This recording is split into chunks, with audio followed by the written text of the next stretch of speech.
ముందుగా తండ్రి అయిన దేవాది దేవునికి నా హృదయపూర్వక వందనాలు. అలాగే చేరువచ్చిన మీ అందరికీ కూడా ప్రభు పేరిట వందనాలండి. ఒక చిన్న ప్రార్థన చేసుకుందాం.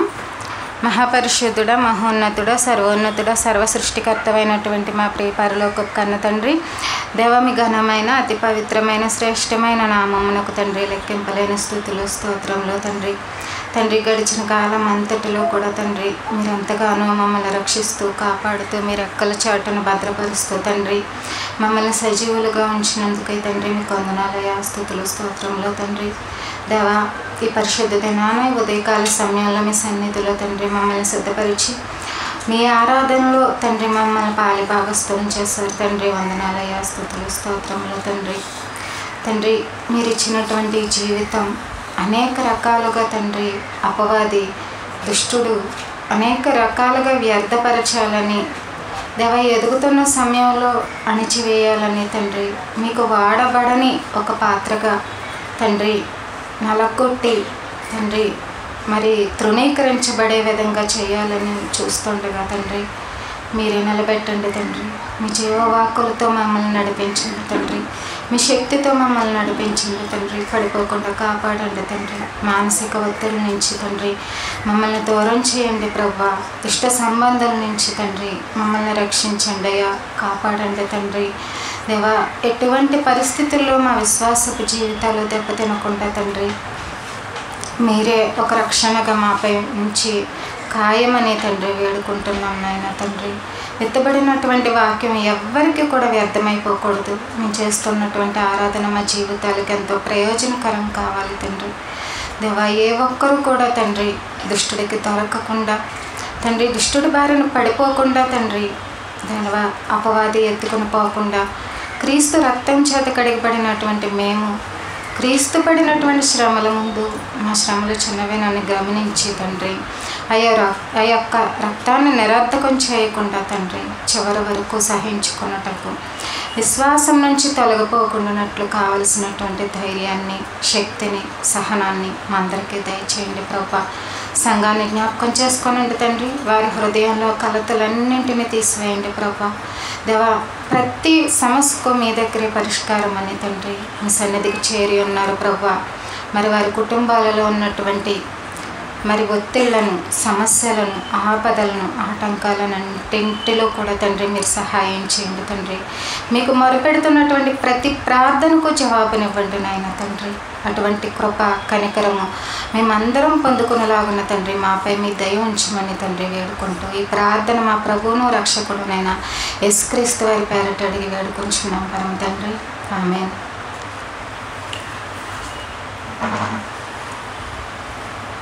దేవుడు చేసినటువంటి సృష్టిలో కొన్ని లక్షల జీవరాశులు ఉన్నాయి. ప్రకృతి గురించి మనం మాట్లాడుకున్నాం, వాటిలో కొన్ని చూసాం. భూమిపై తిరిగేవి, నీళ్లలో తిరిగేవి, జీవించేవి, అలాగే ఆకాశంలో ఎగిరేవి అనేక రకాల జీవాలు అనేక రకాల పరిస్థితుల్లో వాటికి ఇవ్వబడినటువంటి జీవిత కాలంలో జీవిస్తూనే ఉన్నాయి. వాటికంటే శ్రేష్టమైన జీవితం మనిషి జీవితం, అంతే కదండి. ఇన్ని కోట్ల జీవరాశులు లక్షల జీవరాశులు ఉన్నది ఎందుకు అంటే మనిషి కోసమే. అయితే మనిషి దేవుడికి ఎంతో ముఖ్యమైనవాడు. వాటి గురించి క్రీస్తును పంపలేదు, వాటి నిమిత్తమై క్రీస్తును నియమించలేదు. కానీ ఈ మనిషిని కాపాడుకోవాలన్న ఆశతో మనిషిని ఏ విధంగానైనా రక్షించుకోవాలన్న ప్రేమతో క్రీస్తును లోకానికి పంపించడం జరిగింది. అలానే క్రీస్తు మహారాజులా బ్రతికి వెళ్ళిపోలేదు.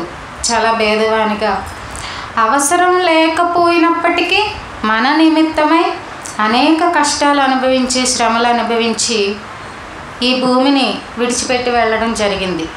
ఈ త్యాగం ఎందుకు, ఈ కష్టం ఎందుకు, ఈ శ్రమ ఎందుకు ప్రభువుకి అంటే మన కోసమా సృష్టి కోసమా?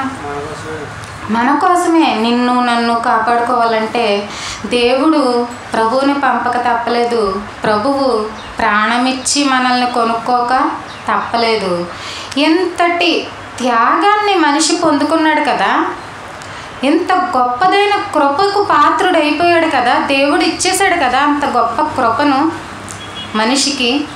ఇంత గొప్ప ప్రేమను మనిషి పొందుకున్నాడు కదా. అయితే మనిషి ఏం నేర్చుకున్నాడు? ఆ కృపతో బ్రతకడం నేర్చుకున్నాడా? లేదు. ఆ ప్రేమ కలిగి ఉండడం నేర్చుకున్నాడా? స్వార్థం లేకుండా బ్రతకడం నేర్చుకున్నాడా? అసూయ లేని మనిషి అంటూ ఉన్నాడా? ఏమీ లేదు. ఇక్కడ ఒకవైపు సృష్టిని, ఒకవైపు మనిషిని పెట్టుకుంటే దేవుడికి ఇంపార్టెంట్ ఎవరు అంటే ఈ మనిషే. దేవుడు ప్రేమను పొందుకున్నది ఎవరు అంటే ఈ మనిషే. కానీ దేవుని పిల్లలుగా, దేవుడు కడుపును దేవుని ఆత్మను పంచుకున్న వారుగా ఆ లక్షణాలు ఏ ఒక్కరిలో కూడా లేవు లేవు లేవు. మొదటి నుంచి చివరి వరకు, ఒకవేళ యుగాంతం అయిపోయేంత వరకు మనం టెస్ట్ చేస్తూనే ఉన్నా ప్రతి మనిషిలో కోపం, ఆవేశం, స్వార్థం, అసూయ, మత్సరం, కుళ్ళు, రకరకాల దుష్టత్వపు లక్షణాలతో నిండిపోయాడే తప్పితే మరి క్రీస్తు గురించి తెలుసు, క్రీస్తు త్యాగం గురించి తెలుసు, దేవుడి యొక్క ప్రేమ ఎంత నిస్వార్థమైందో తెలుసు. ఇక్కడ ఉన్న ఒక్కసారి సృష్టి దగ్గరికి వెళ్ళినట్లయితే ఈ సృష్టిలో ఉన్న జీవరాశులన్నింటినీ ఒకసారి గమనించి అప్పుడు మనిషి దగ్గరకు వద్దాం. సృష్టిలో ఉన్న జీవరాశులన్నింటిలో వాటి వాటి జాతుల ప్రకారంగా, వాటి వాటి వర్గాల ప్రకారంగా జీవిస్తూ ఉన్నాయి కదా. ఆ జీవించి ఉన్నంత వరకు వాటి వలన తమ జాతికి ఏమన్నా ప్రమాదమా? ఏం లేదు కదా. కన్ఫర్మ్ కదండి. అంటే ఇప్పుడు ఒక జీవి బ్రతుకుతుంది అదే లోకంపై, అదే భూమిపై, దాని వలన మిగతా వాటికి వచ్చిన ప్రమాదం ఉందా? లేదండి. అంటే ఒకటి మరి ఒకటి ఇంకో దాన్ని చంపుకొని తింటుంది కదా, అంటే అది ఆహార నియమం. మనం కూడా ఇప్పుడు చంపుకొని తిన్నట్లే కదా. ఇప్పుడు ఏ జీవినైనా ఒక ఆకుకూరలు తిన్నా వాటికి మొక్కలకు కూడా ప్రాణం ఉందని చెప్పారు శాస్త్రవేత్తలు. దాని ప్రకారంగా అది కూడా ఒక జీవమే. అలా కాదు, ఆహార నియమం ప్రకారంగా ఒక దాన్ని వేటాడి తినడం కాదు, కానీ కావాలని హాని చేసుకోవడం, కావాలని చంపుకోవడం, కావాలని ఒకళ్ళనొకళ్ళు హింసించుకోవడం మిగతా జాతుల్లో ఉందా? అలా లేదు, అలా లేదు. సృష్టి నియమం ప్రకారంగా దాని ఆహారం కొరకు పరిగెడతాయి, వాటి ఆహారాన్ని వేటాడి తింటాయి. కానీ ఒక పక్కది బ్రతుకుతుంది అనేది స్వార్థపడిపోవడం, పక్క జీవి, తనతో పాటు బ్రతికే జీవి ఎదుగుతుంది అనేది అసూయ పడడం, లేదా పక్క వాళ్ళు బాగున్నారు అని ఇది కుళ్ళిపోయి ఆత్మహత్యలు చేసేసుకోవడం, లేదా దాన్ని చంపేయడం, అలాంటివి మిగతా వాటిలో ఉన్నాయండి. మరి మనిషి దగ్గరకు వస్తే చరిత్రలుగా రాయొచ్చు అన్నమాట. మనిషి ఇంకొకరిని బ్రతకనివ్వడు, ఈ మనిషి ఇంకొకరిని సుఖంగా ఉండనివ్వడు, ఈ మనిషి ఇంకొకడిని చూసి ఓర్చుకోలేడు, ఈ మనిషి ఇంకొకడిపై నిందలు వేయకుండా ఉండలేడు, అవమానించకుండా ఉండలేడు, హత్యలు చేయకుండా ఉండలేడు, అనుభవించకుండా ఉండలేడు. ఇది ఎక్కడ దిక్కుమాలిన స్వభావం? అసలు ఇది దేవుడికి ఇష్టమైన లక్షణమేనా? ఇష్టం లేనిది. ఇప్పుడు దేవుని పిల్లలు అనాలా, దెయ్యం పిల్లలు అనాలంటే దేవుడికి ఏమాత్రమైన పిల్లలు అనిపించుకునే అర్హత ఉందా? ఎక్కువ మందికి ఎక్కడో ఉన్నారులేండి కొద్దిగా నీతిగా బ్రతికేవాళ్ళు, కొద్ది శాతం మాత్రమే. ప్రతి ఒక్కరిలో కోపం, ఆవేశం, స్వార్థం, మత్సరం, అసూయ, కుళ్ళు, ద్వేషం, పగతో రగిలిపోవడం, నిందలేయడం, అవమానించడం, ఇలా పోనీ వీళ్ళు వేసేది ఎవరి మీద అంటే వాళ్ళతో కలిసి బ్రతికే వాళ్ళ మీదే, వాళ్ళ కుటుంబస్తుల మీదే, పక్కన వాళ్ళ మీదే. ఇప్పుడు మన వాళ్ళు ఇక్కడ మన కళ్ళ ముందు ఉన్న వ్యక్తి ఎక్కడో అమెరికాలో ఉన్న వ్యక్తి మీద పగ ఉంటుందా? మన మీద ఉంటుందా చెప్పండి? పక్కన వాళ్ళ మీదే. అంటే ఇప్పుడు నలుగురు కలిసి జర్నీ చేస్తారు, ఇద్దరు ఒకటి పార్టీ, ఇంకొకరు ఇంకో పార్టీ, అంతేనా? మనలో మనకేనా ఇంకే గొడవలు? అంటే మనలో మనకేనా స్వార్థాలు? మనలో మనకేనా అసూయలు? ఇదే జరుగుతుంది. ఒక ఇంటి కుటుంబం దగ్గర మొదలు పెడితే సమాజం, సంఘం, చివరికి సంఘాన్ని కూడా వదలలేదు దుష్టుడు. ఎందుకంటే ఈ లక్షణాలు పెట్టేయాలి, అంతే. మనిషిలో పెట్టాలి, కొట్టుకుని చావాలి, విడిపోయి చావాలి. అప్పుడు ఒంటరిగా బ్రతుకుతున్నప్పుడు ఇంకా అవకాశం వస్తుంది ఎవరికి? దుష్టుడికి ఇంకా దేవుడు మాట లెక్కలేదు, దేవుడు అంటే భక్తి ఉండదు. ఎందుకంటే ఈ మనిషి నలిగిపోయి సహించి భరించి ఉండి దేవుడిపై ప్రేమ కూడా తగ్గిపోద్ది. దేవుడు ఉంటే నేను నా బ్రతికేం బాగుంది ఇంకా అన్న స్టేజ్కి తీసుకురావాలంటే ఏం చేయాలి? నీపై అనేక కుట్రలు జరగాలి, అనేక రకాల దాడులు జరగాలి, నీ మనసు అనేక సార్లు గాయపరచబడాలి. ఈ ఆయుధాలు గుర్తిస్తున్నారండి ఎవరైనా? పగలు, ప్రతీకారాలు. సమాధానం ఉంటే ఎంత బాగుంటుందండి కుటుంబంలో. ఒకరినొకరు ప్రేమిస్తూ వెళితే ఆ ప్రయాణం ఈ జీవితం ఇంకొంచెం ఉంటే బాగుండు కదా, అప్పుడే అయిపోతుందా, ఇంకొన్ని రోజులు ఇస్తే బాగుండు కదా అనిపిస్తుంది. కానీ ఇప్పుడు ఎప్పుడైపోద్దా, గొడవ వదిలిపోద్దా దేవుడి దగ్గరికి వెళ్ళిపోతే, ఈ పళ్ళాపోతున్నాం ఇన్ని సమస్యల్లో, ఇన్ని ఇబ్బందుల్లో, ఇన్ని అవమానాలు, నిందలు అన్నట్టుగా అయిపోయింది జీవితం. అంటే మాట్లాడితే గొడవ వస్తుందేమో, మాట్లాడితే పగ వస్తుందేమో, మాట్లాడితేనే శత్రుత్వం పెరిగిపోద్దేమో అన్నంత తారాస్థాయికి ఎవరు తీసుకెళ్ళాడు? దుష్టుడు తీసుకెళ్ళిపోయాడు. ఇంక ఈ ప్రపంచం ఆలోచించే స్థితిలో కూడా లేదు. ఇలాంటి పరిస్థితి మిగతా జీవుల్లో లేదు. ఇలాంటి పరిస్థితి వాటిలో ఎప్పుడు మనం చూసినటువంటి దాఖలాలు లేవు.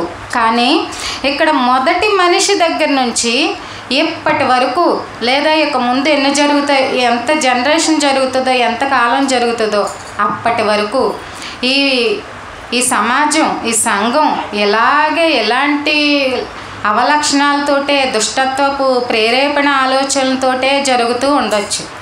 అయితే సరే, ఇప్పుడు పెట్టుకున్నారు ఈ లక్షణాలని, ఇలాంటి ఆలోచనల్ని, ఇలాంటి అసూయపరులు, స్వార్థపరులు, ఇలాంటి ద్వేషించే వాళ్ళు, పగతో రగిలిపోయే వాళ్ళకి ఏమి ప్రతిఫలం ఇవ్వడా? మరి దేవుడు ఇస్తాడు కదా. ఇప్పుడు ఈ వీళ్ళ వలన అవతల వాళ్ళు బలైపోవాలా? మరి అవతల వాళ్ళని రక్షించాలి కదా. అంటే అన్యాయంగా హింసింపబడుతున్నారనుకోండి, అన్యాయంగా శోధింపబడుతున్నారనుకోండి, మరి దేవుడి యొక్క ఆలోచన ఏంటి? మరి వాళ్ళని అలాగే వదిలేయాలా? కాపాడాలి కదా. మరి అసలు ఎలా జరుగుతుంది? ప్రతిఫలం ఎలా వస్తుంది? వీళ్ళు ఎందుకు ఇలా పేట్రేగిపోతున్నారు రోజు రోజుకి? అంటే దేవుడి నుంచి తీర్పు వెంటనే రావట్లేదని, దేవుడి నుంచి శిక్ష వెంటనే రావట్లేదని. కానీ వచ్చేయండి, మొదటి నుంచి కూడా మనుషులు అలా మారిపోతూ ఉన్నప్పుడు, దేవుడికి పూర్తి విరుద్ధం అయిపోతున్నప్పుడు దేవుడు ఇన్వాల్వ్ అయ్యాడు. కొంత సమయం వదిలేసినా, అంటే ఏం చేస్తారో, ఎందుకు వదిలేస్తాడంటే అది కూడా వాళ్ళు ఏమైనా మారు మనసు పొంది పశ్చాత్తాప హృదయం కలిగి మారుతారేమో అని అవకాశం ఇవ్వడం. ఇప్పుడు ఈ వ్యక్తి ఎలా మారాడో అవతల వ్యక్తి కూడా ఏం చేయాలని కోరుకుంటాడు? ఇప్పుడు దుష్టుడైనా సరే నశించుకోవడం ఇష్టం కాదు దేవుడికి, కానీ మారు మనసు పొంది రక్షింపబడడం అనేది ఇష్టం. మనిషిని తప్పిపోవడం ఇష్టం కాదు, వెతికి రక్షించాలి అన్నది దేవుడి యొక్క ఆలోచన.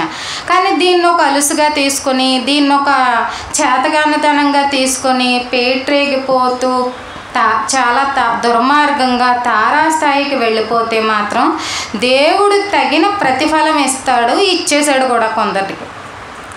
అవి కొంతమంది విషయంలో ఏం జరిగిందో మీకు ఈరోజు చెప్తాను. అలాంటి లక్షణాలు ఉన్న వాళ్ళు సరి చేసుకోవాలి, లేని వాళ్ళు, ఒకవేళ బాధింపబడే స్థితిలో ఉన్న వాళ్ళు ధైర్యం తెచ్చుకోవాలి. ఎందుకంటే దేవుడు ప్రతిఫలం ఇచ్చేంత వరకు ఎదురు చూస్తూ ఉండడమే, ఓపికగా విశ్వాసంతో ఉండడమే వాళ్ళ పని. ఈ రెండు కేటగిరీల్లో ఏ ప్లేస్లో ఉన్నా సరే దేవుడి యొక్క చిత్తం నెరవేరేంత వరకు, లేదా దేవుడు ఇన్వాల్వ్ అవ్వాలి ఆ సమస్యలోనికి, ఇన్వాల్వ్ అయ్యేంత వరకు అలా ఎదురు చూడడమే విశ్వాసంతో. ఒకవైపు భక్తిని పోగొట్టుకోకుండా, పరిశుద్ధతను పోగొట్టుకోకుండా దేవుడు ఇచ్చు సమాధానం కొరకు ఎదురు చూడాలి. అయితే మొట్టమొదటిగా చచ్చిపోయిన వ్యక్తి ఎవరు? అంటే మొదటి నుంచి ఇప్పటి వరకు ఆలోచిద్దాం కొద్దిగా. ఎవరండి ఫస్ట్ చనిపోయిన వ్యక్తి? హేబేలు. ఏమంటే జబ్బు చేసి చచ్చిపోయాడు అతను. ఇప్పుడు యాక్సిడెంట్లో ఏమన్నా చచ్చిపోయాడా? లేదంటే భూకంపం వచ్చేసిందా అతనికి? లేదంటే వయసు అయిపోయిందా? ఏం జరిగింది మరి? ఏంటి? మొదటి హత్య, మొదటి మనిషి చావిది. భూమిపై పుట్టినప్పుడు ఎప్పుడైతే ఎక్కడైతే ఆదాము దగ్గర నుంచి మనుషుల్ని పుట్టించాడో దేవుడు, ఆదాము దగ్గరికి వెళ్ళిపోతే ఫస్ట్ ఈ భూమిపై పుట్టింది ఆదాము నుంచి పుట్టిన వాళ్ళు, అంటే మొదటి మనుషులు. వాళ్ళలో పుట్టింది ఫస్ట్ చచ్చిపోయింది ఒక ఆరోగ్యం బాగోక కాదు, ఒక వ్యాధి వచ్చి కాదు, అప్పుల్లో కూరుకుపోయి కాదు, తినడానికి ఏమీ లేదని కాదు, లేదా ఆయుష్ అయిపోయి కాదు. ఎందుకని? పగ, అసూయ పడిపోయాడు. ఒకసారి ఆ సందర్భాన్ని చూసి చదివి ఆలోచిద్దాం. ఆదికాండం 4:5-6 చదవండి. కయీనును అతని అర్పణను ఆయన లక్ష్య పెట్టలేదు కాబట్టి కయీనుకు మిక్కిలి కోపం వచ్చి అతడు తన ముఖము చిన్నపుచ్చుకొనగా, యెహోవా కయీనుతో, నీకు కోపమేలా?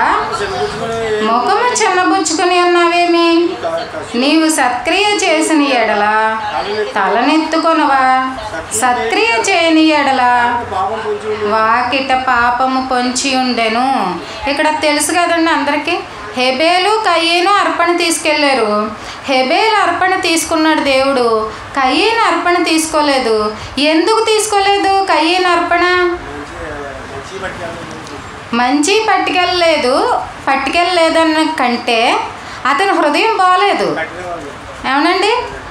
ఎందుకంటే దేవుడు హెచ్చరించిన మాట ప్రకారంగా ఏమంటున్నాడు? సత్క్రియ చేయలేదు అంటే డీటెయిల్గా చెప్పలేదు, కానీ నువ్వు మంచోడు కాదయ్యా, అంతేనా దీని అర్థం? ఇప్పుడు సత్క్రియ ఎవరు చేస్తారండి? అంతే కదా. ఇప్పుడు మంచిగా ఉన్నవాళ్ళు మంచి క్రియలు చేస్తారు, చెడ్డగా ఉన్నవాళ్ళు చెడ్డ పనులు చేస్తారు. ఇక్కడ దేవుడు శాపాలేమి ఇచ్చేలేదు. అలానే ఇతను కయీను తప్పు చేస్తున్నాడు అంటే అప్పటికే అతను హృదయం చెడిపోయి ఉంది. ఏ విషయంలోననేది మనకి ఎక్కడైతే డీటెయిల్గా లేదు, కానీ బాగలేదు, అతని హృదయం పరిస్థితి బాగలేదు, నచ్చలేదు. ఇప్పుడు దేవుడు ఏం గద్దించలేదు, ప్రేమతోనే చెప్పినట్టుగా ఉంది ఇక్కడ. ఎందుకయ్యా మొహం చిన్నబుచ్చుకున్నావు? నీ తమ్ముడు అర్పణ తీసుకున్నాననే కదా. నువ్వు కూడా సత్క్రియ చెయ్యి, నీ అర్పణ కూడా నేను అంగీకరిస్తాను అన్నాడు. ఏమన్నా తప్పు ఏమన్నా ఉందండి ఇందులో? అసలు పోనీ దేవుడేం గద్దించలేదు. ఇంతకీ కుళ్ళిపోతే ఎవరో కుళ్ళిపోవాలి? ఇప్పుడు హెబేలు అనుకోవాలి, అబ్బా నేను గొప్ప కాబట్టి నేను ఇష్టమయ్యాను దేవుడికి, నా అన్నే తృణీకరించబడ్డాడని ఒకవేళ ఏమన్నా అతిశయిస్తే హెబేలు ఏమన్నా అనుకోవాలి. కానీ నిజానికి దేవుడు యొక్క కుమారులకి ఆ లక్షణాలు ఏమి ఉండవులేండి. గర్వించడం, అతిశయించడం వాళ్ళు రానివ్వరు. వచ్చినా కానీ వాటిని పెంపొందించుకోవడం మనకే మంచిది కాదు. ఎందుకంటే తగ్గించబడిన వాడే హెచ్చింపబడతాడు. ఇక్కడ ఇంకా అతిశయించడానికి ఏముంది? ఈ మాట ప్రకారం మనం తగ్గిపోతాం, ప్రతి విషయంలో తగ్గిపోతాం. ఎందుకంటే దేవుడు ఏ స్థితి ఇస్తే ఆ స్థితిలోనే వెళ్ళిపోవాలి నమ్మకంగాని. ఇక్కడ జరిగిన సందర్భంలో హెబేలుది కానీ మాట అనన దేవుడిది కానీ ఏమైనా చిన్న పొరపాటు ఏమన్నా ఉందా? ఇతన్ని ఏమన్నా అవమానించేశారా? ఇతన్ని ఏమన్నా కష్టపెట్టారా? ఇతన్ని ఏమన్నా నలుగురిలోని పోని నలుగురు మనుషులు కూడా లేదు. అప్పటికి మొదటి ప్రారంభపు రోజులు కాబట్టి అందరిలో పెట్టి అన్న అవమానం జరిగిందా? నా తల తీసేసినట్టు అయింది అక్కడ అనడానికి? అదేమీ లేదు కదా. ఇప్పుడు కయీనేమనాలి దేవుడి మాట ప్రకారంగా? అయ్యో నేను బాగలేదు కదా, నా హృదయం బాగలేదు అన్నాడు కదా దేవుడు. ఆ మాటను గౌరవించి నన్ను నేను సరి చేసుకుంటే బాగుంటుంది కదా, సరిదిద్దుకుంటే బాగుంటుంది కదా. అప్పుడు తమ్ముడిలాగే నా అర్పణ కూడా, హెబేలులాగే నా అర్పణ కూడా తీసుకుంటారు కదా, అర్పించవచ్చు కదా. నేను కూడా ఇప్పుడు దేవుడికి ఇష్టడుగా ఉంటాను కదా అని కదా ఆలోచన చేయాలి. మరి ఏం ఆలోచన వచ్చింది? కోపమా? ఎవరిపైన? పక్కనోడి పైనే, తమ్ముడి మీదే. అంతేనండి, ఎవరో బయట వ్యక్తి ఇతను హెబేలు. పోనీ హెబేలు తప్పు చేస్తే కోపడ్డాడంటే అది రీజనబుల్లే, న్యాయమే. అంటే అసూయ కలిగి కోపం పడి కోపం వచ్చి కోపం తెచ్చేసుకుంది. ఆ కోపం ఎక్కడికి దారితీసింది? పగ, తర్వాత హత్య. అంటే ఇలా మార్చేస్తున్నాడు కదా దుష్టుడు. చేతనైతే వాళ్ళకలా బ్రతుకు, చేతనైతే దేవుడి కోసం నిలబడు, చేతనైతే దేవుడు చెప్పిన ఆజ్ఞలు కొన్నన్నా నిలబట్టి చూపించు, చేతనైతే దేవుడి దగ్గర ఉన్న నీతి ఏంటో సంపాదించుకోవడానికి ప్రయత్నించు, చేతనైతే దేవుడు ఎంత గొప్పడో అర్థం చేసుకోవడానికి ఆలోచించు. నమ్ముకున్న వాళ్ళని హింసించడం కాదు, నువ్వేంటి గొప్ప, నీ దేవుడేంటి గొప్ప అని పగతో రగిలిపోవడం కాదు. నీ గొప్ప ఏంటి, నీ దేవుడు చెప్పింది ఏంటి అని దేవుడి యొక్క విలువను, దేవుడి కోసం నిలబడ్డ వ్యక్తిని అవమానిస్తే నువ్వు గొప్పడు కాదు. నిలబడి ఒక్కరోజు నిలబడి చూపించాలి. అది కదా మార్పు అంటే, అది కదా సరిదిద్దుకోవడం అంటే. అంటే వీళ్ళకు ఉండదు ఆ లక్షణం, ఆ పట్టుదల ఉండదు. ఒకరోజు దేవుడి మాట ఒక గంట సేపు కూర్చుని వినలేరు, చదవలేరు, ఆలోచించలేరు. కానీ మీకు దేవుడి కోసం నిలబెట్టుకున్న వ్యక్తులంటే లోకువ. అది పెద్ద గొప్ప? ఆ 4 మాటలు చెప్పడం పెద్ద గొప్ప విషయమా? దేవుడు మీ బ్రతుకుల్ని అన్న మార్చేస్తాడా? మీ జీవితాలని అన్న బాగు చేసేస్తాడా? ఈ మాటలు అంటూ ఉండడం విషయం కాదు, అందులో నిలబడి ఉండడం ఎంత కష్టమో నీకు అర్థం అవ్వాలంటే ఒక్కరోజు పెట్టుకుని చూడు. ఒక్కరోజు నిలబడి ఆయన గురించి ఆలోచించి చూడు. ఒక్కరోజు 2 మాటలు మనస్ఫూర్తిగా చదివి చూడు. 2 ముక్కలు ఆలోచించినవి పాటించడానికి ట్రై చేసి చూడు. అంటే పైన నేను ఎలా బ్రతుకుతాను, అవతలోళ్ళు కూడా గొప్ప కాదు, అవతలోళ్ళది కూడా పెద్ద విషయం కాదు నిలబెడతాం, అవతలోళ్ళ విశ్వాసం కూడా అంత పట్టించుకునేంత విషయం ఏం కాదు అంటాం. కానీ ప్రతిఫలం ఇవ్వలేదా? ఇలా అసూయ పడిపోయి ఇలా పగబట్టి చంపేశాడు, అక్కడితో అయిపోయింది. కానీ దేవుడు ప్రతిఫలం ఇవ్వలేదా? కయ్యను ఏమైపోయాడు? తర్వాత కుటుంబం లేకుండా అయిపోయాడు. గుర్తుపెట్టుకో, కుటుంబానికి దూరం అయిపోయి దేశాలు అంటే ఒక చోట లేదు, దేశ దిమ్మరిగా తిరిగాడు అంతే, ఒక చోట లేకుండా. ఆ తర్వాత ఎప్పుడో వివాహం చేసుకున్నాడు, పిల్లలు పుట్టాడు, తర్వాత కొన్నాళ్ళకి సెట్ అయ్యాడు అనుకుంటే ఆ తర్వాత ఏమీ జరగలేదా? వాళ్ళకి శాపం రాలేదా? వాళ్ళకి ఏమైంది? జలప్రళయంలో కయ్యని సంతానం అంతా తుడిచిపెట్టుకుని పోయింది. దేనికి నీకు కోపం, దేనికి నీకు పగ? నువ్వు చేసే పనులు బాగోవు, నీకు చెప్తేనేమో వినడం రాదు, సరి చేసుకోవడం రాదు, అర్థం చేసుకోవడం రాదు. ప్రతి గొడవకి దేవుడికి నువ్వంటే గొప్ప, నిన్ను పుట్టించాడు నన్ను పుట్టించాడు అయితే మేము నమ్ముతున్నాం, నిన్ను పుట్టించాడు అనుకుంటే నువ్వు నమ్ముకోవడం చేతగానోడు ఇలాంటి మాటలే చెప్తాడు. సరే, ఇంకోటి చూద్దాం. ఆదికాండం 29, 11, 12, 13. ప్రతిఫలం విన్నారు కదా? కయ్యను సంతానం అంతా ప్రళయంలో కొట్టుకొని పోయింది. హృదయం బాగోలేనప్పుడు, పనులు బాగోలేనప్పుడు సరి చేసుకోమని దేవుడు ప్రేమతో చెప్పినంతకాలం, ఇచ్చినంతకాలం వినియోగించుకోకపోతే చివరికి నాశనానికి దారి తీస్తుంది. అదొక సందర్భం. ఇప్పుడు ఇంకోటి తీసారండి, చదవండి. మరియు యాకోబు తానే ఆమె తండ్రి బంధువుడని రెబ్కా కుమారుడనియు రాహేలుతో చెప్పినప్పుడు ఆమె పరిగెత్తిపోయి తన తండ్రితో చెప్పెను. లాబాను తన సహోదరి కుమారుడైన యాకోబు సమాచారము వినినప్పుడు అతనిని ఎదుర్కొనుటకు పరిగెత్తుకుని వచ్చి అతని కౌగలించి ముద్దు పెట్టుకొని తన ఇంటికి తోడుకొని పోయెను. చాలనే. ఇక్కడ ఇది కూడా మొదట్లోనే, ఆదికాండంలోనే 2 అన్నదమ్ముల మధ్య చిన్న వివాదం.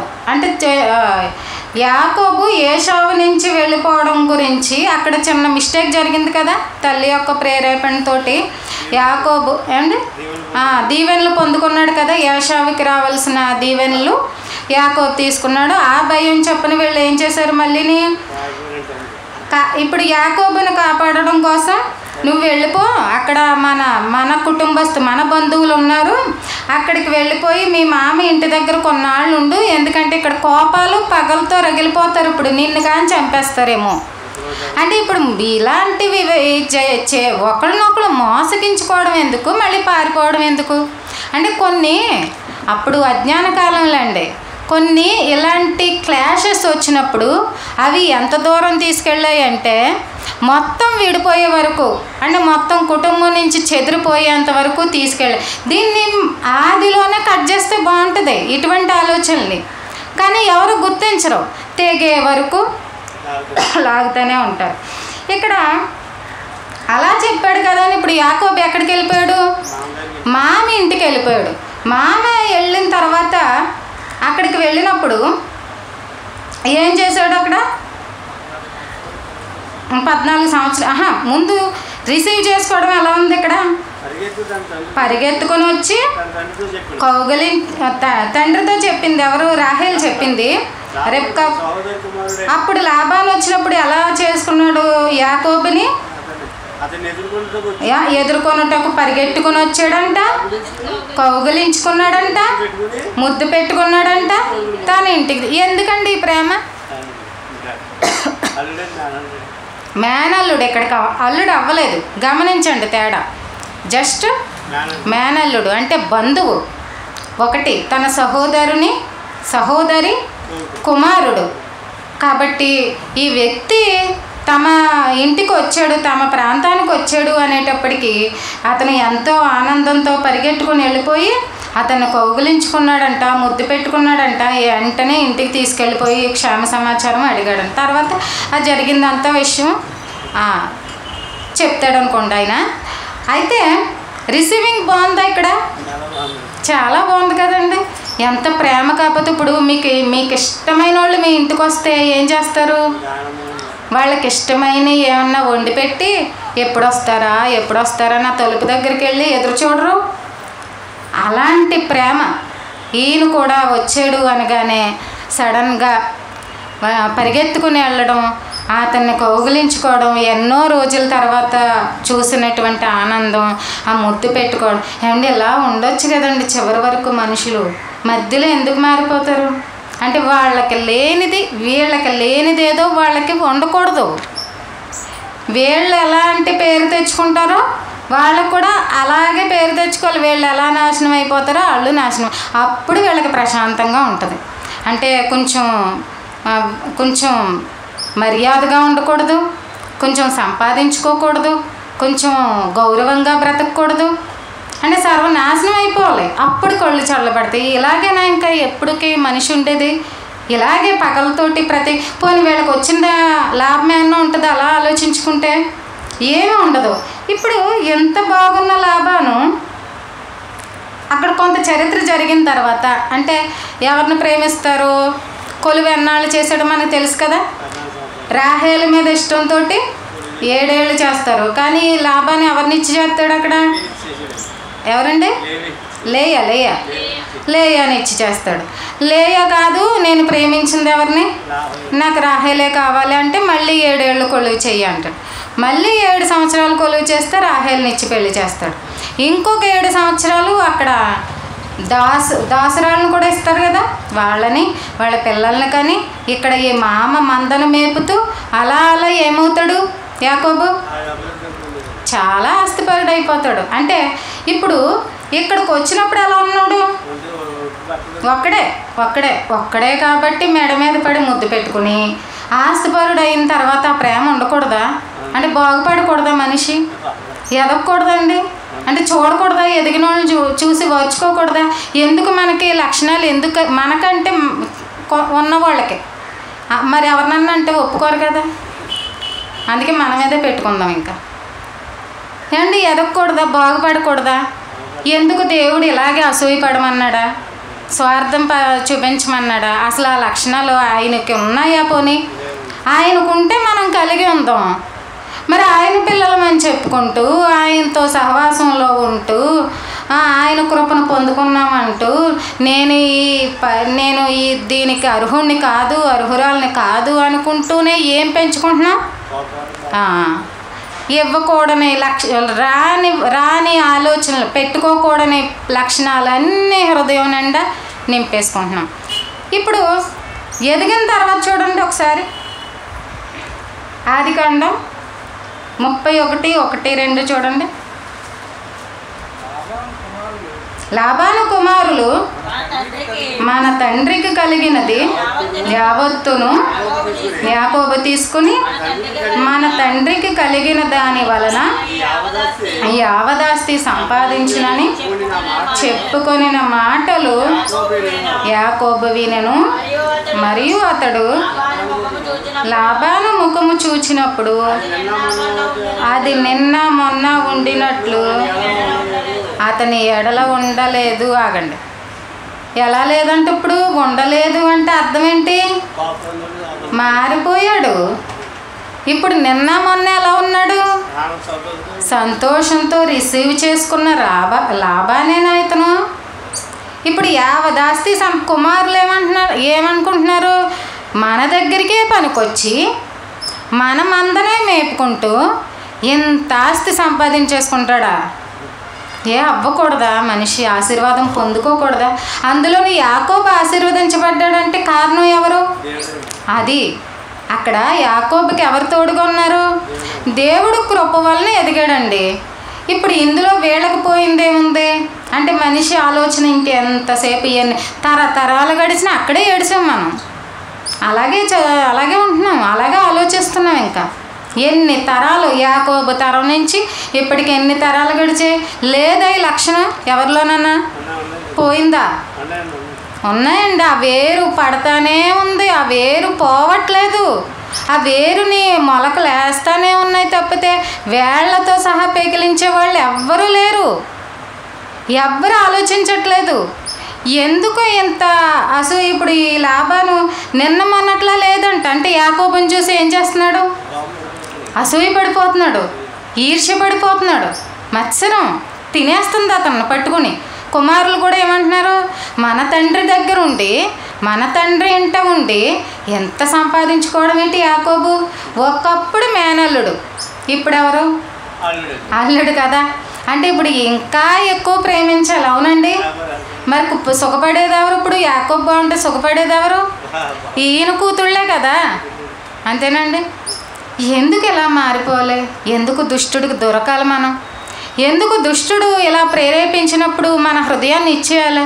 ఇలాంటి స్వార్థాలకి, ఇలాంటి అసూయలకి, ఇలాంటి పగలకి, మత్సరాలకి మనం లొంగిపోవచ్చు. అసలు ఇంత విశ్వాసంలో నడుస్తూ, ఇంత మంచి వాక్యాలు వింటూ, దేవుడి జ్ఞాన గ్రంథాన్ని చేత పట్టుకుని ఇంక దేనికండి? ఇంక దేవుడిని ఎలా మహింపరుస్తామండి?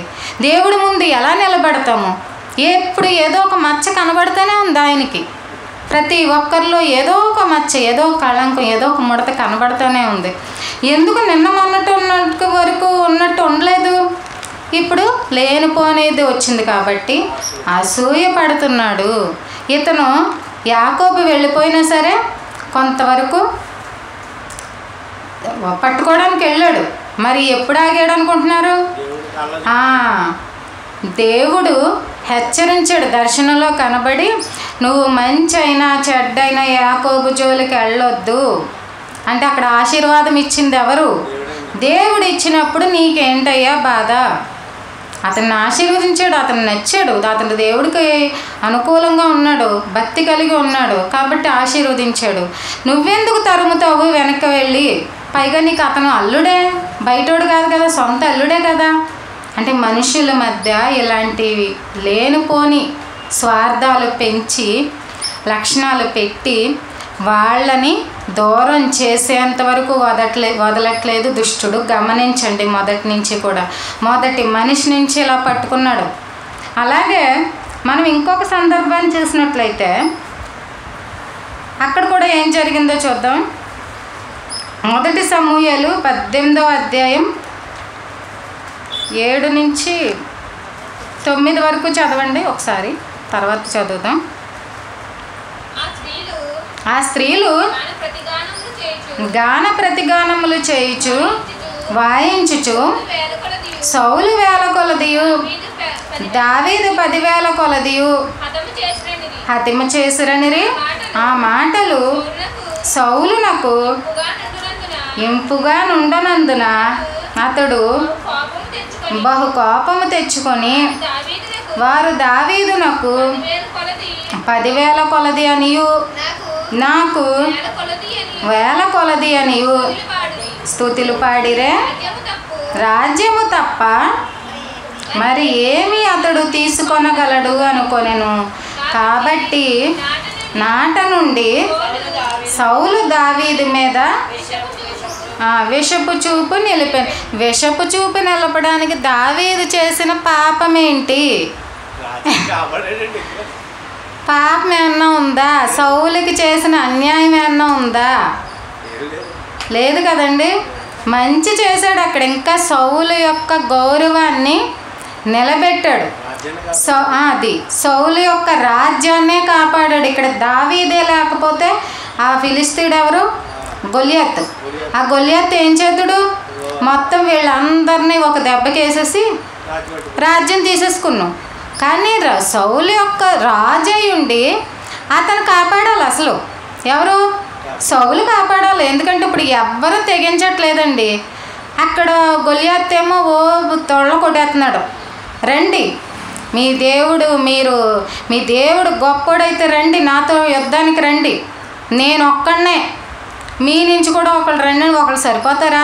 అతను ఉన్నదే 9 అడుగుల మనిషి, పైగా ఎన్నో యుద్ధాయుధాలు ధరించుకుని ఉన్నాడు. చూడడానికే భయంకరంగా ఉండుంటాడు. ఇప్పుడు మీలాంటి పిల్లోడు వెళ్ళిపోతారేటి? అంత మనిషి ఉన్నప్పుడు మీలో ఎవరన్నా లేచి వెళ్ళగలరా? దావీదు ఎంత వయసు అప్పటికి? 15, 14 ఉంటాయంటే ఆ పిల్లల్లా ఉంటారు. ఆ 2 తేజాలను పంపేద్దాం, లేకపోతే వెళ్తారేమో దేవుణ్ణి ప్రార్థన చేసుకుని. భయం కదా. అలాంటి వ్యక్తి, అలాంటి చిన్న వయసులో ఉన్న దావీదు గారు అతనితో తలపడి గెలిచాడు. ఎలా అయితే గొలియాతుని ఓడించాడు. ఇది ఎవరి శక్తి?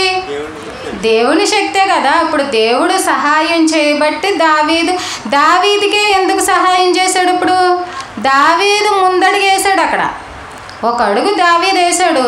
వెళ్ళిన దావీదుకున్న ఆసక్తిని బట్టి దేవుని యొక్క శక్తి అతనికి ఇచ్చి అతనితో యుద్ధంలో గెలిపించాడు. ఇప్పుడు ఇక్కడ మంచే జరిగింది కదా. ఎవరికేం ద్రోహం చేశాడండి? ఇప్పుడు విషపు చూపు నిలిపేయడానికి. ఎందుకు మరి ఈ మనుషులు ఎలా మారిపోతున్నారు? ఇప్పుడు సౌలు పరువుని, గౌరవాన్ని, రాజ్యాన్ని కాపాడిచ్చి ఇక్కడ ప్రజలు ఏమన్నారంట? ప్రజలు మరి నిజమే చెప్పారు.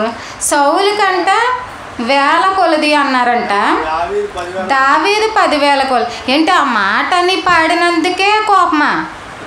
దానికే పగ పెట్టేసుకోవాలా? ఇప్పుడు నిజమే కదా. మరి దావీదు ఎక్కువే సౌలు కంటే.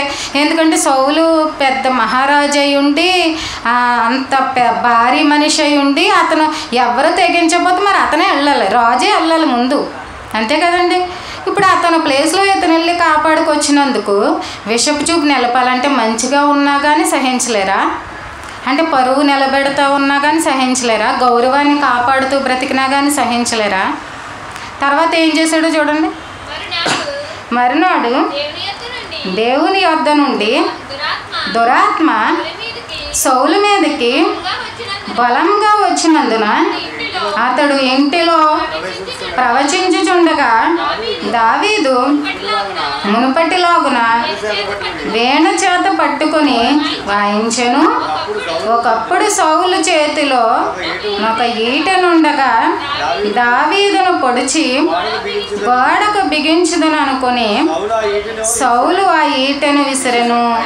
అయితే అది తగలకుండా దావీదు 2 మారులు తప్పించుకొని. ఇదేం పాపం అండి మళ్ళీని? సౌలుకి జబ్బు వచ్చేసింది, దురాత్మ పట్టుకుంటుంది. ఎక్కడి నుంచి వస్తుంది దురాత్మ కూడా? ఎక్కడి నుంచి చూడండి. ఇది ఒక విచిత్రంగా ఉంటుంది మళ్ళీ. ఇదేంటండి దేవుడి దగ్గర నుంచి దురాత్మ రావడం ఏంటి అంటే, ఒక రకంగా దేవుడు వార్నింగ్ ఇస్తున్నాడు, అంతేనా? హెచ్చరిస్తున్నాడు. దేవుడు ఎప్పుడూ కూడా మనిషి తప్పు చేసిన వెంటనే తీసేయడు, అవకాశాలు ఇస్తాడు, హెచ్చరిస్తాడు. చాలా రకాలుగా మనస్సాక్షితో మాట్లాడతాడు. అంటే మనస్సాక్షి చేత కూడా చెప్పిస్తూ ఉంటాడు. అప్పటికీ మారకపోతే ఎవరంతం వాళ్ళే కొని తెచ్చుకుంటారు. ఇక్కడ దురాత్మ వచ్చి సౌలు మీదకి బాధ ఇస్తుంటే అక్కడ కూడా మందేసేది ఎవరు? దావీదే కదా. మరి వీణ పట్టుకొని వాయిస్తున్నాడంట. ఇదేంటంటే ఇది మందు ఎలా అవుతుంది అనుకుంటున్నారేమో. మీకు మనసులు బాగోలేనప్పుడు, చాలా బాధలో దుఃఖంలో ఉన్నప్పుడు ఒక మంచి మ్యూజిక్ వినండి, మీరు చాలా రిలాక్స్ అవుతారంట. అంటే ఇది ఇప్పుడు మనం తీసుకునే ఫుడ్ ఒక రకంగా ఉపయోగపడుతుంది, ఆరోగ్యకరమైనది.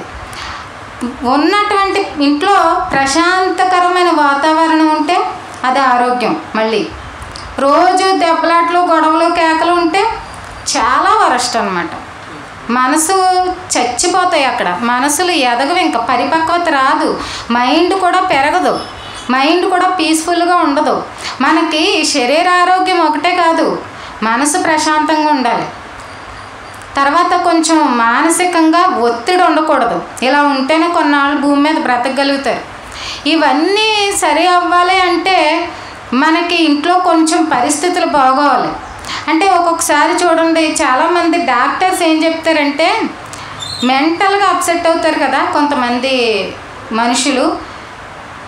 ఒక ఆవిడని చూశాను, మీకు ఎగ్జాంపుల్ చెప్తాను. ఒక టీచర్ అంట, అంటే స్కూల్లో ఒక పిల్లలకి పాఠాలు చెప్పే టీచర్ అమ్మ. అంటే ఆమె ఎంత కరెక్ట్గా, అంటే ఎంత స్టడీగా ఉంటే ఇంకొకరికి బోధించగలదు చెప్పండి, అంతేనండి.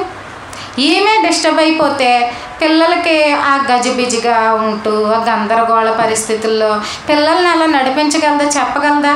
రాదు. కానీ కొన్ని మరి తెలీదు, ఆమెకు జరిగినటువంటి కుట్రలో ఆమె భర్తే ఉన్నాడు అని అన్నారు న్యూస్లో, మనకైతే పూర్తిగా తెలియదు. కానీ ఆమె మెంటల్గా అప్సెట్ అయిపోయింది. ఎలా, ఎంత టార్చర్ అయిపోయి ఉంటే ఆమె డిస్టర్బ్ అయిపోతుంది. ఈరోజు అంటే కొన్నాళ్ళకి ఒక మంచి లెక్చరర్ పొజిషన్లో ఉన్న ఆమె ఒకళ్ళు అన్నం పెడితే తినే పరిస్థితి, ఒకళ్ళు మందులు ఇస్తే వేసుకునే పరిస్థితి, ఏదన్నా ప్రశ్నలు అడిగితే సంబంధం లేని సమాధానాలు. ఏమైందమ్మా, ఆమెకి ఇంగ్లీష్ చక్కగా వచ్చు, మళ్ళీని ఎంత నాలెడ్జ్ ఉంది కదా, మీరు ఎన్నాళ్ళు సర్వీస్ చేశారు కదా, ఏమైందమ్మా అంటే ఆమె చెప్పే మాటలు వింటుంటే మతి చెల్లించింది, ఇంకా మైండ్ పనిచేయట్లేదు. ఇంతలా డిస్టర్బ్ అయిపోయిందంటే ఆమె మనసుకు ఎలాంటి గాయాలు తగిలేసాయో, ఎన్ని సంవత్సరాల నుంచి భరించిందో, కంట్రోల్ తప్పిపోయింది. ఇలాంటి ఇలా మారిపోతారండి మనుషులు, పిచ్చివాళ్ళు అయిపోతారు కొన్నాళ్ళకి, పడి పడి పడి పడి ప్రశాంతమైన జీవితం లేకపోతే. అలా అవుతున్నప్పుడు కొంతమంది ఏమంటారు తెలుసా డాక్టర్లు, వీళ్ళకి ప్రశాంతంగా ఉండే ప్లేస్ కంటే ఎవరూ లేకుండా చక్కటి గాలి వెలుతురు ఉన్న ప్లేస్కి తీసుకెళ్ళి మంచి మ్యూజిక్ వినిపించండి, అదొక ట్రీట్మెంట్. తర్వాత ఆ మ్యూజిక్ వింటే కొంచెం రిలాక్స్ అవుతారు. తర్వాత ప్రకృతిని చూపించండి. ఎలాంటి ప్రకృతిని అంటే ఒక డ్రైనేజు, మురికి కాలువలు కాదు, పచ్చగా ఉన్న వాతావరణాలు, అందమైన పొలాలు, అందమైన పూల తోటలు. ఇదేంటంటే దీని వలన కూడా సెట్ అవుతాడా మనిషి? ఉంటుందండి, ఉంటుంది. అందుకనే చెప్తున్నాను, ఎన్విరాన్మెంట్ బాగుండాలి. మనం బ్రతకాలంటే చుట్టూ ఉన్న ఎన్విరాన్మెంట్ బాగుండాలి. ఒక్క ఆహారం ఒకటే కాదు, ఒక నీళ్ళు ఒకటే కాదు, చుట్టూ ఉన్న పరిస్థితులు, చుట్టూ ఉన్న మనుషులు, చుట్టూ జరుగుతున్న మాటలు, వినపడుతున్న మాటలు బాగుండాలి, మన ఏరియా బాగుండాలి. ఇవన్నీ బాగుంటేనే ఒక మనిషి స్టడీగా ఉండగలుగుతాడు. ఇక్కడ ఈ దురాత్మ కూడా సౌలు దగ్గరకు వచ్చి బాధ పెడుతుంటే దేవుడు ఒక ట్రీట్మెంట్ ఇచ్చాడు, అది కూడా దావీదే చేయాలి మళ్ళీని. ఇప్పుడు సౌలుకి దిక్కెవరో ఒక రకంగా చెప్పాలంటే దావీదు చేస్తున్నప్పుడు అసలు నీకు ఏమాత్రం బుద్ధి లేకుండా, ఏమాత్రం కృతజ్ఞత లేకుండా, ఏమాత్రం మనస్సాక్షి అనేది లేకుండా ఏం చేసావు నువ్వు? ఏం చేస్తున్నాడు అక్కడ? ఈటలు వేస్తున్నాడు. ఈటలు అంటే తెలుసా అండి? తెలిసే ఉంటుంది కదా, యుద్ధాలలో వాడే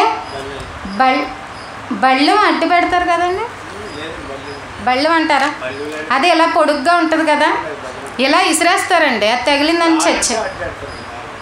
డాల్ అంటే అడ్డు పెడతారండి, డాల్ పెడతారు. ఇవి తగలకుండా యుద్ధాల్లో అయితే డాల్ పెడతారు, దానికి గుచ్చుకుని మనిషి బ్రతుకుతాడు కాబట్టి. అది ఇసిరేస్తే ఇంకేమన్నా ఉందా? ఇప్పుడు నీకు చికిత్స చేసేది ఎవరు? ఆ దావీదే. నిన్ను అక్కడ యుద్ధంలో కాపాడింది ఎవరు? ఆ దావీదే. నీకు దురాత్మ వచ్చినప్పుడల్లా నీకు సంగీతం అందించేది ఎవరు? ఆ దావీదే. నువ్వు ఎంత అన్యాయం చేస్తున్నా కృతజ్ఞత కలిగి నీపై గౌరవంతో అయ్యో దేవుడు అభిషేకించిన వ్యక్తి అని నిన్ను చంపే అవకాశం వచ్చినా బ్రతికిస్తూ ఆ అవకాశాన్ని తీసుకోకుండా నీతో కృతజ్ఞతాభావంతో ఉంటున్నది ఎవరు?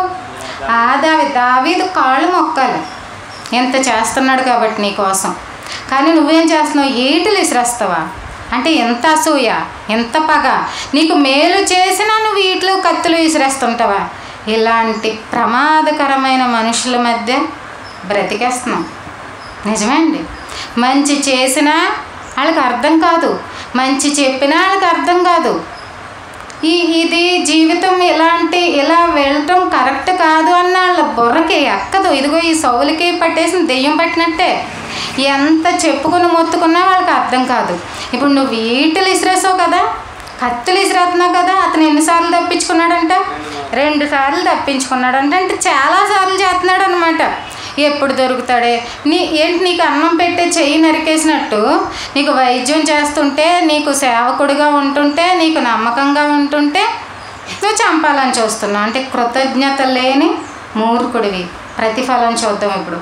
1 సమూయేలు 31, 4, 5, 6. అప్పుడు సౌలు సున్నతి లేని వీరు వచ్చి నన్ను పొడిచి అపహాస్యము చేయకుండానట్లు నీ కత్తి దూసి దాని చేత నన్ను పొడువమని తన ఆయుధములను మోయువానితో చెప్పగా అతడు భయము చేత అలాగ చేయనొల్లకుండెను. కనుక సౌలు తన కత్తి పట్టుకొని దాని మీద పడెను. సౌలు మరణమాయినని అతని ఆయుధములను మోయువాడు తాను తన కత్తి మీద పడి అతనితో కూడా మరణమాయను. ఇలాగున సౌలును అతని 3 కుమారులను అతని ఆయుధములను మోయువాడును అతని వారందరూ ఒక దినముననే మరణమైరి.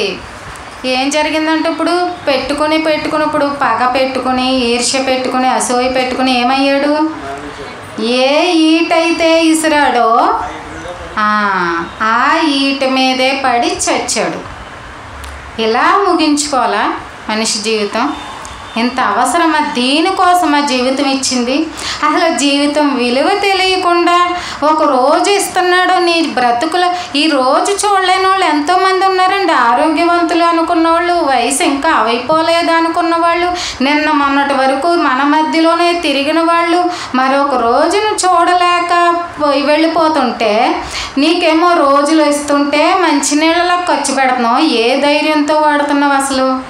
ఆ జీవితం ఇస్తుంటే దాని విలువ ఏంటో, ఎందుకు బ్రతుకుతున్నామో, మనం ఏం పనులు చేస్తున్నామో, ఎలా గడిచిపోతుంది, ఏ ఆలోచనలు కలిగి ఉంటున్నాం, మన బాధ్యత ఏంటి, కుటుంబంలో మన పాత్ర ఏంటి, సంఘంలో మన స్థితి ఏంటి, సమాజంలో మనకు ఉండే విలువ ఏంటి, గౌరవం ఏంటి, ఏ ఒక్కటి ఆలోచించకుండా ఎలాగే వెళ్ళిపోతుంటే హఠాత్తుగా ముగిసిపోద్ది జీవితం. సరిదిద్దుకోవడానికి టైం ఉండదు. విందామంటే అప్పుడు రావు దేవుడి మాటలు. క్షమించాలంటే దేవుడు క్షమాభిక్ష పెట్టాలంటే తీసుకునే టైం నీకు ఉండకపోవచ్చు. నీ వరకు ఇంకా ఈ మాటలు వచ్చాయంటే నీకు ఇస్తున్నాడు ఛాన్స్, దేవుడు అవకాశం ఇస్తున్నాడు, ఇంకా మారు మనసు వస్తుందేమో అని తెలుసుకోగలుగుతావు. ఈ మాట ఏమన్నా నీ హృదయంలో పడుతుందేమో అని. ఇక్కడ ఏ ఈట్లయితే మూర్ఖత్వంతో ఏదో అధికారం ఉంది కదా అని పగతో విసిరేసావో ఆ ఈటతోటే చచ్చిపోయాడు. పైగా అతను ఒక్కడేనా? 3 కుమారులతో సహా ఒకే రోజు, తండ్రి కుమారులతో సహా. అంటే ఇంకా ఎంత దౌర్భాగ్యకరం అంటే సున్నతి లేని వ్యక్తి చేత చచ్చిపోవడం ఇతనికి అవమానకరం అనిపించిందంట. ఏ ఆయుధమైతే పట్టుకున్నావో ఆ ఆయుధమే నిన్ను చంపుతుంది. ఏ మూర్ఖత్వం అయితే పట్టుకున్నావో ఆ మూర్ఖత్వమే నిన్ను చంపే స్థితికి తీసుకెళ్తుంది. ఎలాంటి దుర్మార్గపు పనులు చేస్తున్నావో ఆ దుష్టత్వం నిన్ను చంపేస్తుంది. దేవుడు ఎన్నోసార్లు మాట్లాడుతున్నా వినకపోతే హఠాత్తుగా జీవితాలు ఇలాగే ముగిసిపోవచ్చు. రక్షణ పొందుదాము, బుద్ధి వచ్చింది, మాకు దేవుడి యొక్క మాటలు వింటాము అంటే అవకాశం ఉండదు. చివరిగా ఇంకొకటి కూడా చూద్దాం, ఈ అసూయ ఎంత ప్రమాదకరమో. ఆదికాండం 37:5-6.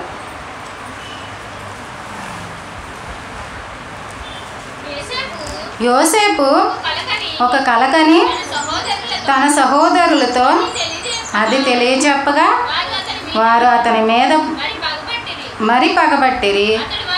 అతడు వారిని చూచి, నేను కనిన ఈ కలను మీరు దయచేసి వినుడి. అదేమనగా, మనము చేనులో పనలు కట్టుచుంటిమి, నా పన లేచి నిల్చుండగా మీ పనలు నా పనను చుట్టుకొని నా పనకు సాష్టాంగపడనని చెప్పెను. అందుకు అతని సహోదరులు, నీవు నిశ్చయముగా మమ్ము నేలెదవా, మా మీద నీవు అధికారి వగుదువా అని అతనితో చెప్పి, అతని కలలను బట్టి అతని మాటలను బట్టి అతని మీద మరింత పగబట్టిరి. 11 కూడా చదువు. 11 చదివి. అతని సహోదరులు అతని యందు అసూయపడిరి. ఇప్పుడు చాలమ్మా. ఇక్కడ యోసేపు చెప్పిన దానికి సహోదరులకు ఏం కలిగింది? మళ్ళీ అసూయ కలిగిపోయిందంటే ఇప్పుడు యోసేపు అన్న తిట్టాడండి అన్నల్ని? కళ భావం చెప్పి, నాకు ఒక కళ వచ్చింది అన్నలకి ఎందుకు చెప్తాడు? చిన్నోడు కాబట్టి. ఇప్పుడు ఫస్ట్ మీకు ఏదన్నా ఆలోచన వస్తే మీరు ఎవరిని సంప్రదిస్తారండి? మీ కుటుంబాన్నా పక్కనోళ్ళ? మరి అంతే కదా. ఇప్పుడు మీ కుటుంబాలు, ఇప్పుడు మీకు కష్టమో నష్టమో వచ్చిందండి, లేదా మీకు ఒక ఐడియా వచ్చింది, ఒక ఆలోచన వచ్చింది, మీరు ఫస్ట్ ఎవరితో షేర్ చేసుకుంటారు? బంధువులతోటి, లేదా మీకు ఇష్టమైన వ్యక్తులతోటి, ముందు మీకు నమ్మకం ఉన్న వ్యక్తులతోటి. ఇతను చిన్నోడు కాబట్టి అన్నలకి ఏమని చెప్తున్నాడు? నేను ఒక కల కన్నాను, ఆ కళలో నేను ఒక చేలో ఉంటే మీ పనులన్నీ వచ్చి నా పనేమో లేచి నిలబడింది, మీ పనులన్నీ వచ్చి దా పనికి సాష్టాంగపడి సాష్టాంగపడడం అంటే అంతే కదా, నమస్కారం చేసినట్టుగా అనిపించిందంటే.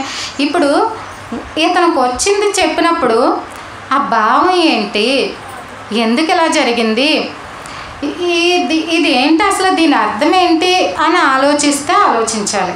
లేదంటే ఏమోరా నాకు తెలీదు, నాకు అర్థం కాదు, మరి నీకెందుకు వచ్చిందో ఆ కళ అని చెప్పాలి. లేదంటే తండ్రి ఉన్నాడు కదా పెద్ద వీళ్ళందరికీ, తండ్రి దగ్గరికి వెళ్ళి తమ్ముడు ఇలా అంటున్నాడు నన్ను ఏంటో చూడు అనాలి. అంటే దీనికి కూడా అసూయ వచ్చేస్తుందా? అంటే చిన్న కారణాలకు కూడా తిట్టక్కర్లేదు, కొట్టక్కర్లేదు, మంచిగా ఉంటే తప్పు, నిలబడితే తప్పు, కూర్చుంటే తప్పు, ఆలోచిస్తే తప్పు, పడుకుంటే తప్పు, తింటే తప్పు, తాగితే తప్పు. ఇంక ఇదే తప్పులు పట్టుకోవడమే మనిషిలో. ఇంకా ఏదో ఒక రకంగా నిందలు వేసేయడమే, అవమానించేయడమే. బ్రతకనివ్వరు, ఇంకా పక్కనోళ్ళని బ్రతకనివ్వకూడదు. ఇక్కడ సహోదరులే కదా, సొంత అన్నదమ్ములు, ఒక తండ్రికి పుట్టినోళ్ళే కదా వీళ్ళందరూనే. మరి ఇలా అసూయ పడిపోవచ్చా? ఇలా కోప్పడిపోవచ్చా? ఇలా కుళ్ళు పెట్టేసుకోవచ్చా? సరే, ఇక్కడ ఎలా జరిగింది ఒకసారి ప్రతిఫలం ఏం జరిగిందో చూడండి. దీని ప్రతిఫలం చెప్పాడు. మర్చిపోయాను. ఇప్పుడు ఈ అసూయ ఎంతవరకు తీసుకెళ్ళింది? అది గోతులో పడేసారు తీసుకెళ్ళి. పగ పెంచుకుని ఏంటి, సొంత తమ్ముడి మీద, సొంత అన్నలా ఏమన్నాడని, పోనీ మిమ్మల్ని అన్న తిట్టాడా, కొట్టాడా, పోనీ మీ గురించి అన్న తండ్రికి ఇంకా యోసేపులో ఉన్న చిన్నప్పుడే ఉన్న మంచి లక్షణం చెప్పనండి మీకు. వీళ్ళు దుర్మార్గతను చూసి కూడా తండ్రికి చెప్పలేదంట.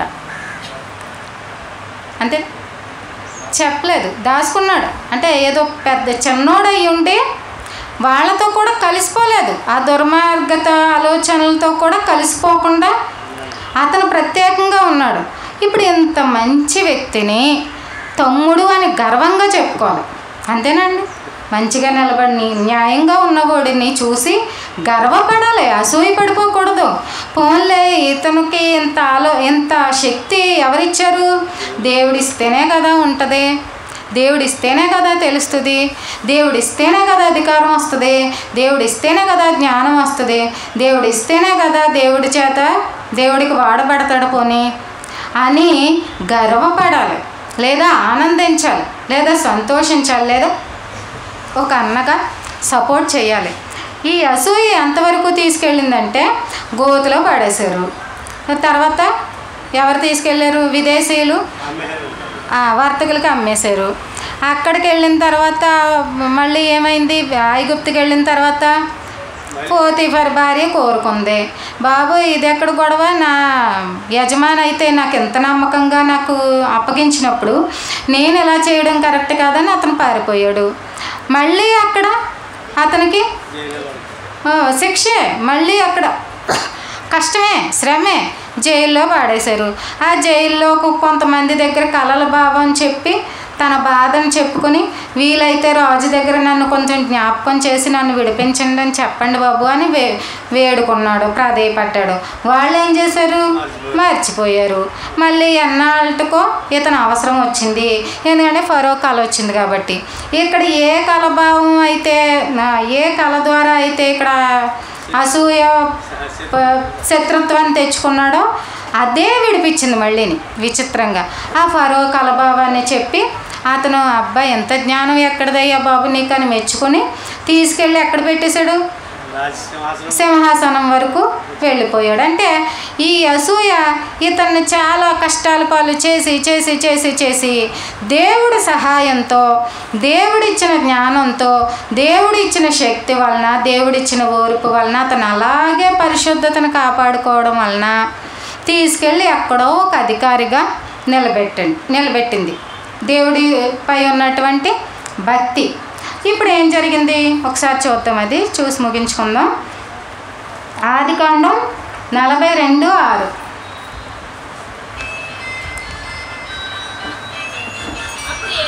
అప్పుడు యోసేపు ఆ దేశమంతటి మీద అధికారి అయి ఉండెను. అతడే ఆ దేశ ప్రజలందరికీ ధాన్యం అమ్మకము చేయవాడు కనుక యోసేపు సహోదరులు వచ్చి ముఖముల నేలను మోపి అతనికి వందనము చేశారు. ఏమైంది మరి? ఏమైందండి? ఆ కళైనా జరుగుతా? ఇప్పుడు ఇందులో తప్పేముంది? ఇప్పుడు ఒక నా పనేమో లేచి ఉంది, మీ పనులన్నీ సాష్టాంగ పడినట్టుగా కనబడింది అని చెప్పారంటే ముందు జరగబోయే సూచన దేవుడు యోసేపుకు చూపించేశాడు. అతనుకున్న క్యారెక్టర్ని బట్టి, అతనుకున్న మంచి వ్యక్తిత్వాన్ని బట్టి దీన్ని చూసి మనం అసూయ పడకూడదు. మనం కాదు, ఎవరైనా అంతే అండి, అసూయ పడకూడదు. ఈ వ్యక్తి దేవుడి చేత నిలబడిన వ్యక్తి అని వీలైతే గౌరవించాలి, వీలైతే సపోర్ట్ చేయాలి, లేదా సంతోషించన్నా వదిలేస్తారు. కానీ వాళ్ళు అప్పుడు అసూయ పడిపోయి కష్టాలు పాలు చేసి శ్రమలు దేవుడు వదిలేసాడు. అప్పుడుని వీళ్ళు అసూయ పడిపోయినా వదలలేదు. చివరికి ఆ కళ కొన్నేళ్ల తర్వాత ఎలా నిజమైంది? ఆ కరువు రావడం, ఆ దేశ చుట్టుపక్కల ఉన్న ప్రజలందరూ యోసేపు దగ్గర ధాన్యం ఉందంటే, యోసేపు దగ్గర ధాన్యం ఎందుకుంది? ముందు భవిష్యత్తు యోసేపుకి చెప్పేశాడు దేవుడు, కరువు వస్తుంది 7 ఏళ్ళు అని. దాచేశాడు ఈయనేమో దేవుని జ్ఞానంతో. 7 సంవత్సరాలు నిల్వ చేసి ఆ కరువు కాలంలో ప్రజలందరినీ పోషించాడు. అందరు ప్రజలు వచ్చినట్లుగానే వీళ్ళు కూడా వచ్చి ఏం చేశారు? తమ్ముడని తెలియకుండానే సాష్టాంగపడి నమస్కారం చేశాడు. ఏంటి నువ్వే వెళతావా? నువ్వు అధికారివా అన్నావు? మరి ఆయన అనుకున్నప్పుడు మా పక్కన వాళ్ళకి ఎందుకండి స్వార్థం, అసూయ, కోపం? అంతేనండి, మనకు ఉండొచ్చా అసలు అటువంటి లక్షణాలు?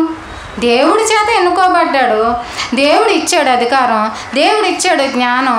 అక్కడ ఆయన జడ్జిమెంట్, ఆయన తీర్పు, ఆయన నిర్ణయం ఆయన తీసుకున్నప్పుడు ఇప్పుడు అసూయపడి మీరేం సాధించారు? వెళ్ళి ఆయన కాళ్ళ మీద పడ్డారు. కాబట్టి ప్రియులరా, ఈ అసూయ ద్వేషం మనం ఉండేదే కొన్నాళ్ళు ఈ భూమి పైన. ఇది ఉంటే తగిన ప్రతిఫలం వచ్చేస్తుందండి. ఎవరిని పెద్ద పెద్ద గొప్పోళ్ళనే వదలలేదు దేవుడు. మనం ఏమనుకుంటామంటే పాపానికి ప్రతిఫలం నరకం, పాపానికి శిక్ష అదే నిత్య నరకం. అదొక్కటే కాదు, భూమిపై అనుభవించేవి కూడా ఉంటాయి. భూమిపై అనుభవించి ముగించుకొని మళ్ళీ ఇంకా అక్కడ శాశ్వతకాల శిక్షకి వెళ్ళిపోవాలి. ఇవన్నీ తెలియక ఎలాగ ఉంటే అలాగ మనసుల్ని పాడు చేసేసుకుని అవతలోళ్ళని కుదురుంచకుండా అవతలోళ్ళని హింస పెడతా అవతలోళ్ళని ఇబ్బంది పెడతా ఉంటే నువ్వు చేసుకున్న పంటను నువ్వు కోసుకుంటావు. ఎప్పటికైనా నువ్వు చేసిన దానికి ప్రతిఫలం అనుభవించి తీరవలసిందే. రుణం అంటారు చూడండి, అది ఎదురైపోద్ది. ఆ బాకీ చెల్లించి మళ్ళీ తర్వాత ఏమైనా విశ్రాంతి వీళ్ళకి ఏమన్నా ఆ నిత్య శిక్షకు వెళ్ళిపోవాలి. కాబట్టి ప్రియులారా, దేవుడు వద్దన్న లక్షణాలని మనం ఆదిలోనే కట్ చేసేద్దాం, కత్తిరించుకుందాం. ఎందుకంటే ఇది మన మేలు కొరకు, మన కుటుంబాల మేలు కొరకు. లేదు ఇలా దుష్టత్వంతో దుష్టుడు పెట్టిన లక్షణాలతోటే నేను కొనసాగిస్తాను అంటే ప్రతిఫలం వస్తుంది. తీసుకోవడానికైతే సిద్ధంగా ఉండండి. మనమైతే దేవునిలో భద్రపరచబడదాం. ఎంత కష్టమైనప్పటికీ, అంటే కొంత శ్రమలలో నలుగుతున్నప్పటికీ కూడా విశ్వాసంలో ప్రతి ఒక్కరూ నిలబడాలని కోరుతూ నా మాటలు ముగిస్తున్నాను. చిన్న ప్రార్థన. మహాపరిశుద్ధుడా, మహోన్నతుడా, సర్వోన్నతుడా తండ్రి, మీ ఘనమైన నామానికి తండ్రి లెక్కింపలేని స్తుతులు స్తోత్రములు దేవా. ఇంతవరకు దేవా మీ శక్తితోటి ఆత్మ సహాయంతో నన్ను నడిపించినందుకు వందనాలు, స్తుతులు స్తోత్రములు తండ్రి. దేవ సంఘాన్ని బలపరచండి తండ్రి. ఎన్నో ఒడిదుడుకులు ఉన్నప్పటికీ వారిలో ఉన్నటువంటి బలహీనమైన మనస్సాక్షిని తీసివేయండి ప్రభా. ఎప్పుడు మీరు మమ్మల్ని చూస్తున్నారని, మమ్మల్ని గమనిస్తున్నారని, మాకు తగిన సమయంలో చేయూతనిస్తారని, సహాయం చేస్తారని తండ్రి నమ్ముతూ చివరి వరకు తండ్రి నిలబడగలిగే శక్తిని మా అందరికీ దయచేయండి నాయన తండ్రి. మా మధ్య మూర్ఖత్వపు మనుషులు, స్వార్థపరులు ఉన్నప్పటికీ దుష్ట సంబంధులు, దుష్టుడు అనేక రకాలుగా తండ్రి పడగొట్టడానికి ప్రయత్నిస్తున్నప్పటికీ, అణిచివేయాలని చూస్తున్నప్పటికీ దేవా మీ చేయి పట్టుకుని తండ్రి ధైర్యంతో నడవగలిగే శక్తిని మాకు దయచేయండి. మా కుటుంబాలను కాపాడండి. మా బిడ్డలకు మంచి ఆరోగ్యాన్ని, బలాన్ని, శక్తిని, చదువును, జ్ఞానాన్ని, బైబిల్ జ్ఞానాన్ని, మంచి నడవడికను దయచేయండి ప్రభువా తండ్రి.